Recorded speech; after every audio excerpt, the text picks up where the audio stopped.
लोग बड़े कहते हैं, बोला किसी के पैरों में पड़ जाता है यार, पता नहीं क्या कला है। इसकी जो है ना, ये जो इसकी माता थी ना, वो इसको बहुत बहुत प्यार करती थी और हमेशा यही शिक्षा देती थी, हमें किसी से गलत नहीं बोलना, किसी से गलत व्यवहार नहीं करना।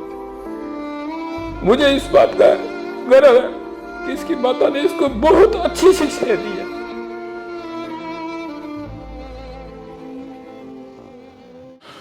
वार्ड 5, पहले दिन जब चुनाव शुरू हुआ था, मुझे नहीं पता कहां था, लेकिन जैसे जैसे चुनाव चलता गया और सरगर्मियां बढ़ती गई।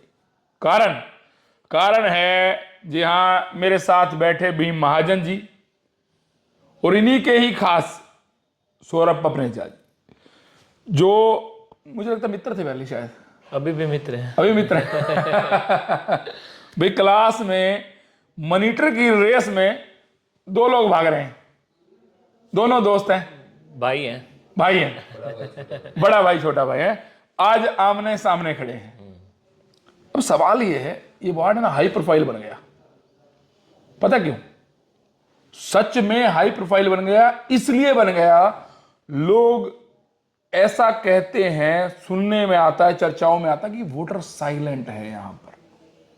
जी क्यों? सही है। क्योंकि दोनों आपके जानकार हैं, आप दोनों कल तक साथ रहते थे, आमने सामने रहते थे और लगभग मित्रता बहुत अच्छी थी, प्यार अच्छा था, आज भी रहे और आगे बना रहे, भाईचारे का इलेक्शन है मैं ये कहूंगा। लेकिन अभी फिलहाल की सिचुएशन की बात करें तो वार्ड में इलेक्शन को लेके आपकी क्या नजर है, क्या नजरिया है? देखिए जी, जितने भी कैंडिडेट है ना, उन सब से ही अपना प्रेम है, ये नहीं है कि अकेले किसी व्यक्ति विशेष से है। मेरे सामने 3 कैंडिडेट खड़े हैं, तीनों से ही अच्छा भाईचारा है, प्यार है। और अपने जो हमारा जो इलेक्शन है वो इस मुद्दों का इलेक्शन है, वार्ड की जनता ने चुनना है। ये तो 4 दिन का इलेक्शन है, 4 दिन के बाद सब इकट्ठे ही रहना है हमने। और वार्ड के लोगों को भली भांति पता है कि वार्ड के हित में क्या है, अपने शहर के हित में क्या है। और हाँ, ये बात आपकी सच्ची है कि इस बार जो इलेक्शन है वो बड़ा साइलेंट इलेक्शन है, बहुत साइलेंट है। सच्चाई ये है, चाहे कोई कुछ कहे। बिल्कुल ये सही कह रहे हो आप। चलिए, ये तो था फर्स्ट क्वेश्चन। ये तो आपको भी मानना पड़ेगा, वार्ड 5 नहीं, मुझे लगता है हिसार के बहुत सारे वार्ड साइलेंट है। सब तो नहीं कहता कि, लेकिन वार्ड 5 जितना साइलेंट कोई नहीं। दो आपको है ना, 2 तारीख को पता चल जाएगा या 12 तारीख को रिजल्ट आएगा। हाँ, तो पता चल जाएगा। वो तो देखिए, जीत किसी की भी हो, मैं आपके साथ बैठा हूं तो आपकी जीत की उम्मीद करता हूं, उनके साथ बैठता हूं तो उन्हें भी कहता हूं कि मुबारकबाद मेरा देना सबको काम है। मैं सबसे गया, सबसे मिला, सबसे पूछा, उनके मन की जानी और सबको कहा कि जो जीते वो सब मेरे ही भाई हैं, सब मेरे अपने हैं। अब चलिए दूसरा सवाल, आप लगभग पिछले 11 साल से एमसी हैं, आप या आपकी धर्मपत्नी दोनों। आपका परिवार समाज सेवा से बहुत लंबे समय से जुड़ा है और आपके फादर साहब का एक शायद स्लोगन है कि मेरे भगवान है, समथिंग ऐसे, वो हमेशा बोलते ही हैं। उनसे भी मिलाऊंगा मैं आपको, इनके फादर साहब भीम महाजन जी के पिता, वो भी बहुत बहुत बहुत सरल व्यक्ति हैं। वार्ड में जाते हैं तो पब्लिक अभी क्या समस्याएं गिना रही है, क्या कुछ समस्याएं बाकी हैं? परफेक्ट धरती पर कुछ नहीं है भीम जी, परफेक्ट तो धरती पे कुछ है ही नहीं। वर्ल्ड में मुझे ध्यान है, लोग कहते हैं यूएसए बहुत बड़ी कंट्री है, कनाडा बहुत बड़ी कंट्री, वहां पर भी वो समस्याएं हैं जो हम देखते हैं, फ्रंट देखते हैं। बिल्कुल ठीक बात है। बाकी मैं ये कहता हूँ कि भगवान रामचंद्र जी थे ना, वो भी मर्यादा पुरुषोत्तम थे, राजा थे अयोध्या के। तो वहाँ के लोगों को भी उनके ऊपर कोई होती थी, भाई ये काम है, ये कमी है, ये है, ये चलता रहता है। ये कि एक परिवर्तन, या ये एक बोलते हैं कि जैसे जैसे हम चलते रहेंगे आगे नई चीज़ें आती जाएंगी। तो जैसे नई चीज़ें आएंगी तो हमारी ज़रूरतें, हमारे रहन सहन, हमारे ढंग व्यवहार, सब चीज़ें बदलेंगी। लेकिन जो चीज़ एक्चुअल में हो उसकी आप उसको प्रोजेक्ट करें, हाँ ये चीज़ गलत हो रही है। और अब कोई चीज़ है कि मान लो कहीं सड़क बनने के लिए आपने सड़क पाड़ी है, और सड़क पाड़ के 3 दिन हो गए, अभी सड़क पाड़ी ही है कि अभी बनानी है, तो फिर आप कहें कि जी 11 साल से ये सड़क नहीं बनी, तो वो चीज़ गलत है। एक नैतिकता होती है, मूल्य होते हैं अपने जीवन में, अपने विचार, अपनी भावनाएं होती हैं।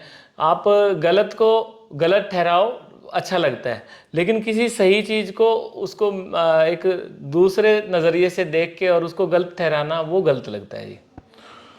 एक बहुत बड़ा सवाल है, भीम महाजन एक मात्र पार्षद, या कहूं तो 1 2 और होंगे, लेकिन एकमात्र पार्षद जो पीछे इलेक्शन आया तो माता सावित्री जिंदल जी के साथ लगे आप, उनको बहुत सपोर्ट किया आपने, और उसके बाद भी बीजेपी सरकार ने आपको टिकट दी, आप पे ट्रस्ट दिखाया, और इसको कैसे देखते हैं कि मतलब इसका इफेक्ट कुछ पड़ेगा? कुछ लोग ये प्रचार कर रहे हैं कि प्रचार हो रहा है, सच में हो रहा है कि बीजेपी तो इससे नाराज है, ये माता सावित्री जिंदल की टिकट लेके आया है। चलो ये तो एक ही चीज़ है, ये जो है ना हिसार के अंदर ये बनाई हुई बात है। मेरे को ऐसा नहीं लगता, मेरे को तो ये लगता है ये दोनों एक ही हैं और एक ही परिवार के सदस्य हैं। तो ये इन चीज़ों का अर्थ नहीं है, सीधा सीधा हिसाब है कि चाहे वो जिंदल जी के थ्रू हो चाहे वो बीजेपी के थ्रू हो, जिंदल जी बीजेपी में है और बीजेपी जिंदल के साथ है, बस। हाँ। इसमें इनको दो अलग अलग भागों में बांटना मेरे हिसाब से गलत है।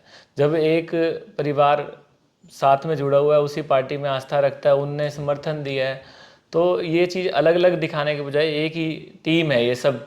अब इलेक्शन में आप देख भी रहे होंगे कि अगर कोई भी वार्ड के किसी भी प्रत्याशी, भाजपा के प्रत्याशी को अगर माता सावित्री जिंदल जी का प्रोग्राम चाहिए तो वो दे रही हैं प्रोग्राम। तो इसका मतलब क्या है कि ये दो अलग अलग चीज़ नहीं है, ये एक ही चीज़ है। एक ही है, मतलब अलग अलग करके दिखाया जा रहा है। कुछ ही लोग बोल रहे हैं ऐसा अलग है, हमारे को तो पता है कि ये एक ही है। एक ही है। हाँ, मतलब क्योंकि नॉर्मल सी बात है, बीजेपी और एमएलए मतलब यहाँ के साथ काम कर ही रहे हैं, वो हाँ, तो और दिख ये ही रहा है। क्यों ऐसा आ रहा है कि पहले ऐसी उम्मीद थी लोगों को कि भाई बीजेपी की टिकट जिंदल जी को मिलेगी, और बाद में वो जो है किसी कारणों से नहीं मिली, उन्होंने निर्दलीय लड़ा, तो उसके कारण से कहीं ना कहीं ये चीज ये बातें खड़ी हो गई, ये सवाल खड़े हो गए। चलिए अगला सवाल, जिस दिन टिकट मिली थी उस दिन जब नेता पास आए होंगे या अपने पास आए होंगे, थोड़ा सा ये बात थी, सच में थी, जो जेन्युइन है, मैं कह रहा हूं ये और कोई ना कहे, कि आपको वार्ड में थोड़ा सा नाराजगी का सामना करना पड़ रहा था। मैं ये नहीं कहता वार्ड में 100 में से 70% अगर आपके साथ था तो 30% नाराजगी मान लीजिए, मैं लंबी चौड़ी नहीं कहता, ठीक है। तो उस नाराजगी पे राज कैसे किया, उस नाराजगी को रजा में कैसे बदला, उस नाराजगी से ऊपर कैसे आए, उनको साथ कैसे लाए, या अभी भी नहीं आए, ये सवाल है। देखिए जी, टिकट मिली थी तो मैं सबसे पहले प्रवीण पोपले जी से मिला था, और मैंने उनसे कुछ यही बात कही कि मैं कहा जी आपका साथ रहेगा तो ही हम आगे इस विषय में। वो कहते हैं जी पहली बात तो ये है कि पार्टी की टिकट है आपके पास, तो साथ ना देने या ना उसमें लगने वाले तो सवाल पैदा नहीं होता। और दूसरी बात वो यूँ बोले मेरे को कि भीम महाजन का वार्ड 5 का कोई काम आता है अगर मेरे पास, तो मेरी कलम से ना नहीं होगी, उसको सबसे पहले प्राथमिकता दी जाएगी। 20 के 20 वार्डों में सबसे पहला काम अगर होएगा तो भीम का होएगा, एज ए अपने परिवार के नाते, क्योंकि इनसे हमारा आज का संपर्क नहीं है, इनके पिताजी के और मेरे पिताजी के बहुत पुराने संपर्क हैं जी। तो हमारे जो रामस्वरूप पोपली जी हैं उनसे भी, वो आए भी हैं इलेक्शन में भी, डोर टू डोर भी करा उन्होंने। तो हर पहलू से अगर देखें तो वार्ड के लिए और शहर के लिए तो ये बड़ा एक अच्छा संयोग बनेगा। और जो आप सवाल पूछ रहे थे कि नाराजगी दूर कैसे हुई, उस पर भी मैं आपको कहूँगा कि नाराजगी जो है वो एक कुछ मान लो किसी की कुछ भी नाराजगी आई है हमारे पास, एक दो जनों की, जैसे हम मिले हैं लोगों से, तो हमने उनको मिल करके उनकी जो प्रॉब्लम है उसको समझाया और आगे उनको आश्वस्त किया है कि आगे ऐसी दिक्कत नहीं आने देंगे।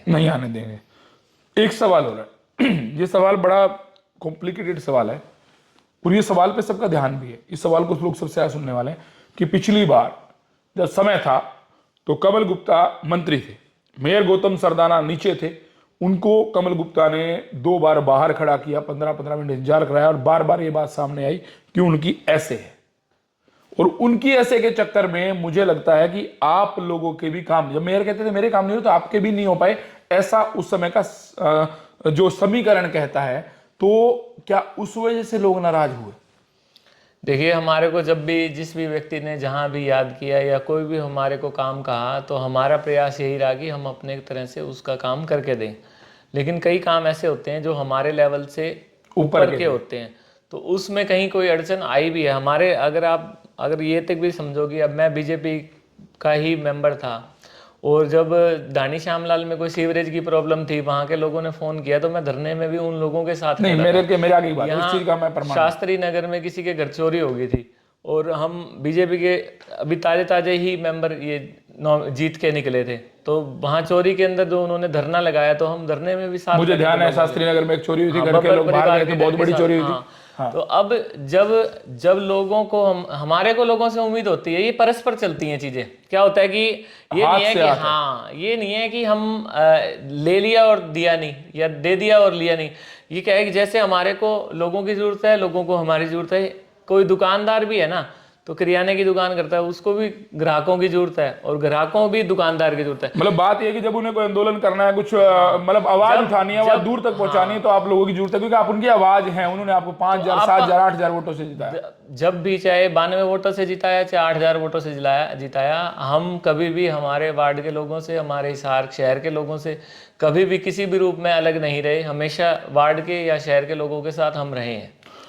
इस बार के फ्यूचर प्रोजेक्ट क्या है, क्योंकि हर नेता जो है ना, संकल्प पत्र बीजेपी ने जारी कर दिया है।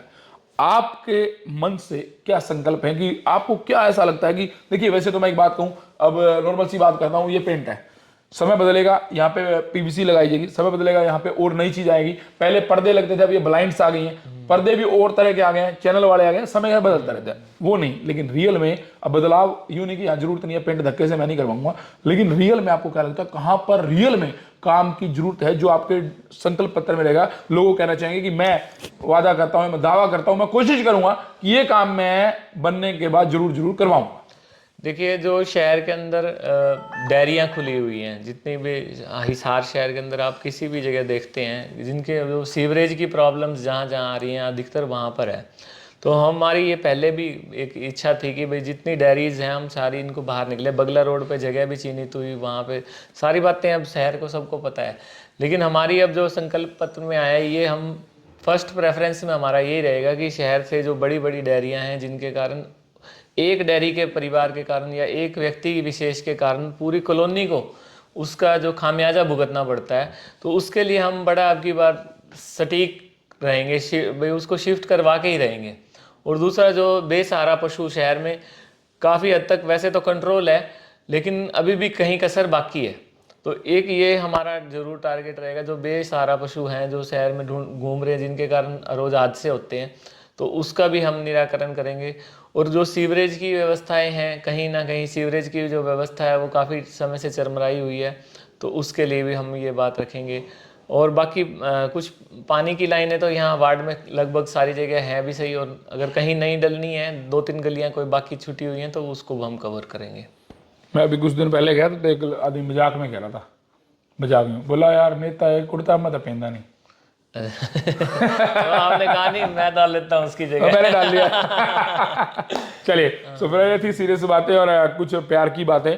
और मैं अब आपको मिला देता हूँ एक ऐसे शख्स जो, अगर देखिए 4 साल का बच्चे के आगे झुकना तो मुश्किल होता है, उसकी हाइट कम है, लेकिन अगर कोई मुझे लगता है एडल्ट है, तो वो शख्स जो इनके पिता है, अब से नहीं शायद मुझे लगता है, और खानदी नहीं रही साईं, मुझे लगता है किनारा साबुन इन्हीं का था ना, फकीरा साबुन इन्हीं का था भैया। इन्हीं का साबुन को लगा कर घिस घिस करके हिसार ने इनके नाम को याद किया। उन्हें बुला लेता हूं और उनसे भी थोड़ी बातचीत कर लेते हैं। बातचीत ये कि वो शख्स जो उसकी हाइट से नीचे भी है, उसके आगे भी झुक जाता है, और एक तकिया कलाम कहते हैं, मेरे फादर साहब कहते हैं, उनका तकिया कलाम है, उनका एक शब्द है जो पूरे शहर भर में फेमस है। उनसे मिलवाते हैं और उनसे वही तकिया कलाम और बहुत प्यारी प्यारी बातें सुनवाते हैं। मेरे साथ बहीम महाजन जी के पिताश्री, और मैं कहूं तो ये वो शख्स है जिसे शहर जो है ना, भीम महाजन जी से पहले जानता है, बहुत पहले से जानता है, और भीम महाजन से ज्यादा जानता है। बाबूजी नमस्कार। आओ मेरे भगवान आओ। कैसे हो? बड़ी कृपा है मेरे भगवान आपकी। ये बड़ा तगड़ा एक मतलब इनका स्लोगन है जो बहुत लंबे समय से फेमस है, शायद बचपन से हम सुनते आ रहे हैं, आओ मेरे भगवान, आओ मेरे भगवान। मैं हर इंसान के अंदर भगवान का रूप देखता हूँ। वो मुझे हर आदमी जो है ना भगवान ही नज़र आता है। इसमें मेरे को बिल्कुल कोई भी संशय नहीं है कि इंसान जो है ना वो भगवान का ही रूप है, अगर हम उसको सही मायने में समझें तो। सवाल कोई नहीं है, सवाल सिर्फ एक ये है कि बेटा चुनाव लड़ रहा है, बिल्कुल सामने, और बेटे भी खड़े हैं, वो भी आपके बेटे ही हैं। बिल्कुल बेटा है जी, ठीक है, समान है, हाँ, दिक्कत नहीं है। जो भी परिवार है वो आपका ही परिवार है, वार्ड आपका परिवार है, आपके नाम से पिछले 11 साल से जाना जा रहा है। और इस बार भी सबसे, आप पता क्यों ये चिन्हित है, सबसे हाईलाइट क्यों है? क्योंकि यहाँ पर भीम महाजन जी खड़े हैं, इसलिए सबसे हाईलाइट हो गया। कोई कोई इन्हीं के दोस्त खड़े हो गए, सौरभ अपने जाए, इन्हीं के एक दो दोस्त और खड़े हो गए। दोस्त नहीं है वो इसके बड़े भाई हैं। इन बड़े भाई की इज्जत करना हमारा फ़र्ज़ है। हम उनको भी भगवान, इनके पिताजी हैं वो भी भगवान का बिल्कुल साक्षात रूप है। बहुत ही अच्छे इंसान है वो, उनसे जितनी तारीफ़ की जाए उतनी कम है। तो क्या माने कि आपके बेटे को वोट पब्लिक क्यों दे, एक ये सवाल है बस, इसके अलावा कोई सवाल नहीं। बेटे को वोट इसके काम के हिसाब से देंगे। जो इसने काम किया है वो इसकी कदर करेंगे। जो जब भी किसी ने इसको बुलाया है, जिस भी वक्त बुलाया, चाहे वो 8 बजे का टाइम हो, चाहे वो 10 बजे का टाइम है, उसने आज तक इस बात को नहीं देखा कि मैं आराम करूं। मेरी अगर जनता, मेरे जो लोग, मेरे प्रिय, मेरे जो इंसान हैं, वो अगर इस चीज़ को देखते हैं भी, जब मेरी ज़रूरत उनको पड़ती है मैं नहीं जाता, तो मेरे को दुख लगता है, जनता को दुख नहीं लगता। ये जनता के दुख को बिल्कुल तहे दिल से उनकी इज्जत करता है, इसलिए जनता इनको चाहती है। आपके बेटे को आशीर्वाद में क्या कहना चाहेंगे और सीख क्या देना चाहेंगे आगे के लिए? कुछ पीछे अगर आपको लगता है, मान लो कुछ रह गया, कुछ गलतियां, देखो इंसान गलतियों को पुतला, कोई कमी रह भी गई तो आगे के लिए क्या सीख देना चाहेंगे? बच्चे की कोई गलती नहीं है, ना ये गलती करने वाला शख्स है। ये इतना स्वभाव से अच्छा है कि कई इसको कुछ भी कोई कह देना उसका बुरा नहीं मानता। ये क्या बात है, सच्चाई है जी, हंसते रहते। ये इसी वजह से वार्ड में चर्चाएं हैं। कहते हैं कमर च की लवाया इन्हें यार, बिल्कुल थल्ले तक जाता है। ये बात बड़ी फेमस हो गई है वार्ड में, बोला पता नहीं क्या लगवाया है, किसी के चरणों में गिर जाता है। लोग जो कहते हैं, मैं सच कह रहा हूँ भीम जी, लोग पता कहते हैं, बोला किसी के पैरों में पड़ जाता है यार, पता नहीं क्या कला है। इसकी जो है ना, ये जो इसकी माता थी ना, वो इसको बहुत बहुत प्यार करती थी और हमेशा यही शिक्षा देती थी, हमें किसी से गलत नहीं बोलना, किसी से गलत व्यवहार नहीं करना। मुझे इस बात का गर्व है कि इसकी माता ने इसको बहुत अच्छी शिक्षा दी है। आंखें नम होना स्वाभाविक है, क्योंकि वो माँ जिसने, मैं अगर कहूँ तो मैं बचपन से इस घर में आ रहा हूँ। मेरे फादर साहब पंजाबी धर्मशाला के चौकीदार हैं, और एक चौकीदार के बच्चे जो है ना, वो मैं स्पष्ट कहूँगा, बुरा माने चाहे कोई मान जाए, भैया अमीरों के घर में जाने में ना थोड़ा सा सकुचाते थे हम क्योंकि यहाँ के मेंबर जो थे 55 मेंबर, 60 मेंबर, लेकिन अगर सबसे ज़्यादा प्यार किन्हीं टॉप 5 या 7 का नाम लूँ तो उनमें से एक शख्स है। इनके घर आना, इनकी मतलब मम्मी, मुझे भीम जी का भी ध्यान है, मुझे, मैं भूलूंगा नहीं उन्हें कभी भी। मैं बचपन में जब पहली बार गया था तो मुझे ध्यान है कि वो गूंद के लड्डू लाना, कभी कुछ खिलाना, खाओ बेटा जी, बड़े प्यार से बोलना। इस घर का आदर्श ये रहा है। राजनीति में चाहे आ जाए हैं, लेकिन मैं इनकी कोई पक्षधारी नहीं कर रहा, मैं इनकी कोई तरफदारी नहीं कर रहा। मैं नहीं कह रहा आप इन्हें वोट दो, मैं बिल्कुल नहीं कह रहा, ना मैं इनके कोई समर्थन में, ना मैं इनके कोई खिलाफ। मैं सिर्फ ये कह रहा हूं कि इनकी सोच क्या है, इनका स्वभाव क्या है, इनका रुआब क्या है, इनकी गलतियां क्या है, मुझे नहीं पता। मुझे पता है इनकी पॉजिटिविटी क्या है, वो मैंने आपको दिया। 5 साल मैंने आपको इनकी गलतियां गिनाई होंगी। हो सकता है मैंने बहुत बार इनसे जिरे भी की होगी, बहुत बार मैं इनसे भिड़ा भी हूँ, बहुत बार ऐसा कुछ रहा होगा, लेकिन आज इन्होंने वार्ड के अंदर जाकर के घूम घूम के जो लोगों से प्यार दोबारा बनाया ना, वो काबिल तारीफ है, माशा अल्लाह है। और मैं हैरान हूं कि जिस गली में कोई नाराज हो ना, जिस गली में हमने कोई किसी से कोई नाराज हो, तो हम उस गली में से आगे से नहीं गुजरते। ये उस गली में गए, उन लोगों को मनाया, तो कला तो है ही। अब उस कला को आप कैसे देखते हैं, पीछे किए गए काम को कैसे देखते हैं, हमेशा आए। मैं हमेशा कहता हूं एमसी वो बनाइए जो आपके एक बुलाए पे आप तक पहुंच जाए। जादू की थड़ी तो है नहीं जो ऐसे घुमाए और काम बन जाए, नहीं बनेगा ना। तो लास्ट में भीम जी, लास्ट में क्या कहना चाहते हैं? पिताजी सामने आके आपकी भी नम हुई है, ठीक है, आंखों में आंसू आना स्वाभाविक है। माँ जिसने सब सिखाया, एक माँ, मैं मानता हूँ, मैं आपके घर में शायद मैं मानता हूँ सबसे स्वीट पर्सन कोई थे, सबसे प्यार से बोलने वाले वो थे। मैं पहली बार बचपन से आप क्या कह रहा हूँ, याद है आपको या भूल गए? बिल्कुल ठीक, जानते हो मुझे? बिल्कुल अच्छी तरह जानता हूँ। कौन हूँ मैं? आप मेरे बच्चे हो, मेरे भगवान का रूप हो। मेरे थोड़े पीछे का मेरा बता दो अगर जानते हो। मैं बहुत अच्छी तरह जानता हूँ, मैंने अपने हाथ से आपको पाला हुआ है, ऐसी कोई बात नहीं है। 100% मैं आप हमारे देवराज खुराना जी का बेटा हूं। आप देवराज खुराना जी के बेटे हैं, अच्छे सपुत्र हैं, अच्छी आपको शिक्षा मिली है, आपको भी अच्छे व्यवहार में है।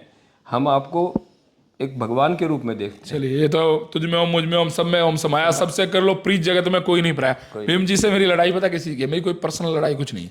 मेरी लड़ाई सिर्फ विचारों की होती है, मेरी लड़ाई सिर्फ पब्लिक के काम की होती है। मैं पब्लिक की आवाज़ हूँ और आज भी पब्लिक की आवाज़ बन के आया हूँ। और हार जीत जिसकी भी हो, मैं एक बात कहूँगा, वोट जरूर डालने चाहिए और भाईचारा खराब बिल्कुल भी ना करें। कोई जीते कोई आ रहे हैं, जो खड़े हैं तीनों चारों सब भाई खड़े हैं और जिस भाई को आप चुनिए, लेकिन लड़ाई मत करिएगा, कोई ऐसे अशांति वाला काम मत करिए। ये मैं आप सबसे हाथ जोड़ के दरख्वास्त करता हूँ। मीर जी लास्ट में क्या कहना चाहते हैं? मैं आपके माध्यम से सभी को यही कहना चाहता हूँ कि आने वाली 2 तारीख को भारतीय जनता पार्टी के सभी उम्मीदवारों को वार्ड में और मेयर पद में परवीन पोपले जी को कमल के बटन के सामने वाला बटन दबाकर विजयी बनाएं। बहुत बहुत धन्यवाद। चलिए, सो फिलहाल मैं करता हूँ वीडियो का एंड, लेकिन क्यों, अगर आपने वीडियो नहीं देखी है तो फिर मैं आपको बता दूं कि इसमें भीम जी और मेरी आंखें भी नम हुई और भीम जी के पिताजी, उनकी आंखें भी नम हुई। ऐसा क्या पूछ लिया पत्रकार विपिन खुराना ने? तो सुनना चाहते हैं तो फटाफट से रिमाइंड जाएं और उस वीडियो को पूरा देख जाएं। और क्या है इनका मोटिव, 11 साल से राजनीति कर रहे इस शख्स ने क्या कहा है पिछले 11 मिनट में, क्यों मुझे चुनिए और क्यों मुझे वोट दीजिए और क्यों मेरी सपोर्ट कीजिए, सुन लीजिए इस पूरी वीडियो में।